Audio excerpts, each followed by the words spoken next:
E aí galera, com vocês agora, eu aqui, professor Felipe Tonera. Hoje aula de História.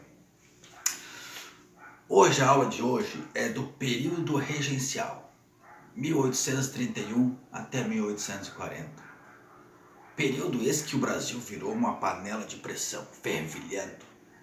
Pensa, isso, você não sabe, cara, tem que estudar, parceiro, vai estudar, cara. Mas que coisa, larga desse Facebook, vai estudar, cara.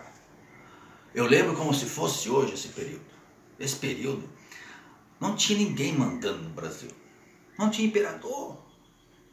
Quem mandava eram os regentes, por isso o nome, regencial.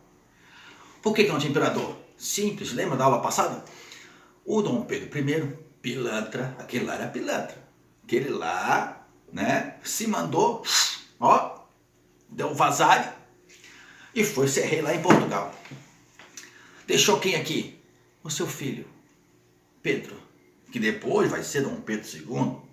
Só tinha 5 anos e 4 meses. Como é que um cara de 5 anos, uma criança, vai governar o império?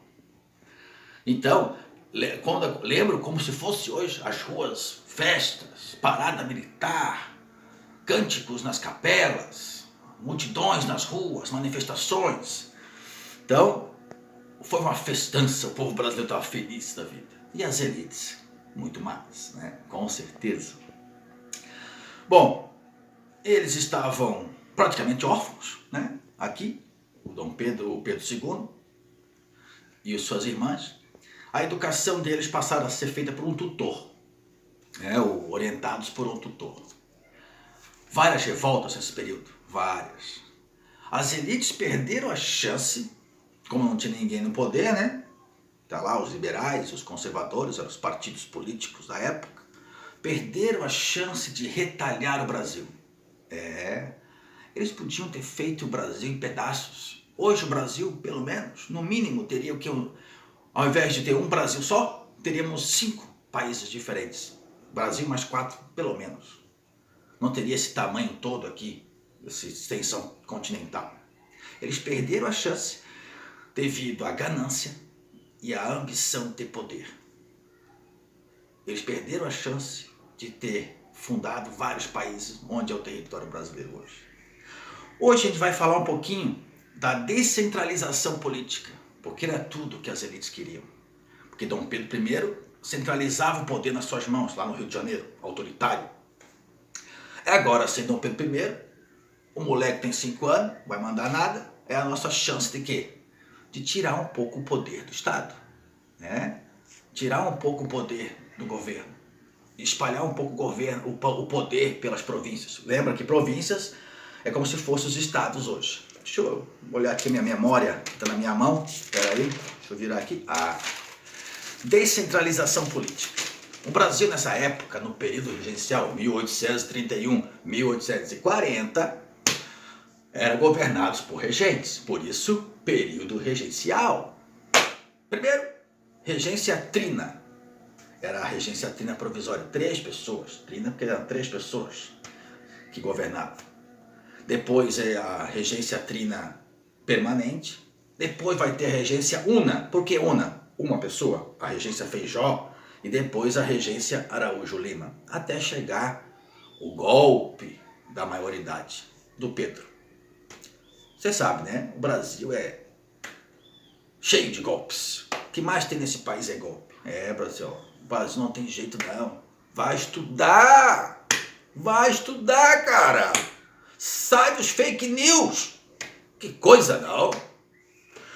Bom, para acabar com a centralização, espalhar um pouco o poder, o que a regência fez? Primeira coisa, várias medidas para descentralizar o poder. Eu selecionei aqui na minha memória, que está aqui na minha mão, vocês não estão vendo, né?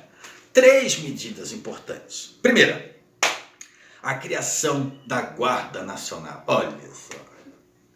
Cada fazendeiro, cada proprietário de terra e de escravos podia fazer seu exército, a sua Guarda Nacional. Para quê? Para reprimir manifestações locais.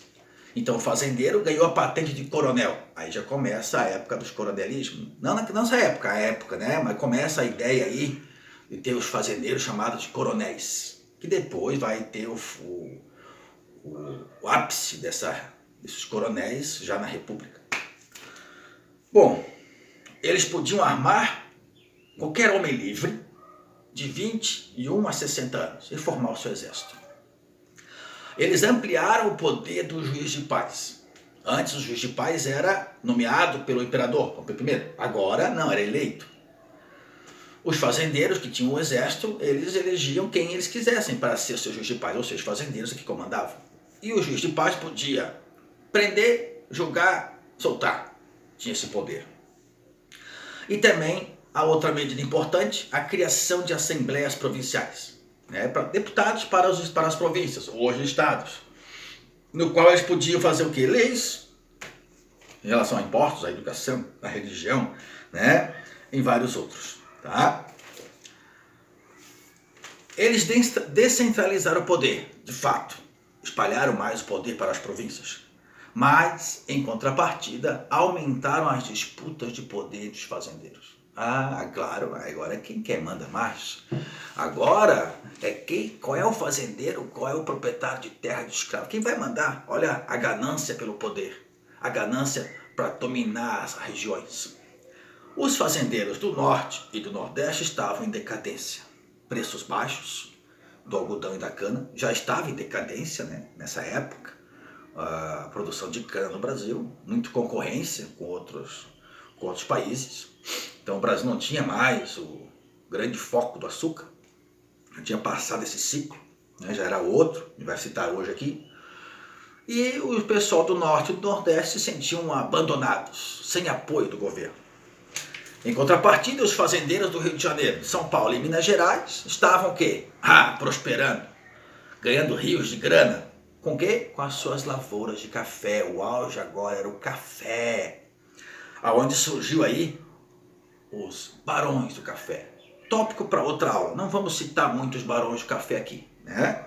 Então, esses fazendeiros do Sudeste com do Norte e Nordeste disputavam o poder político do país. Tá? Mas eles concordavam com uma coisa, com a liberdade política sem ameaçar a ordem social. O que era a ordem social? Eles continuarem ricos, eles continuarem tendo as terras deles, os escravos, não pode acabar com a escravidão.